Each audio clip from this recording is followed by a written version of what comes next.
Hi అండి.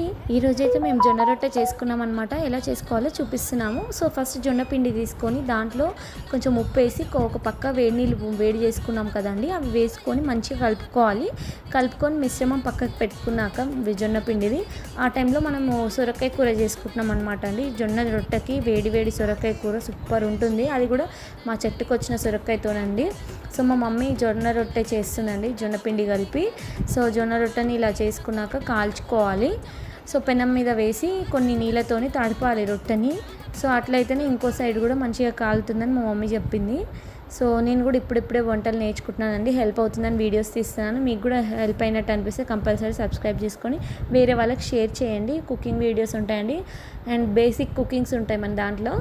And చూసారు కదండి రొట్టెలు ఎలా చేసుకోవాలో.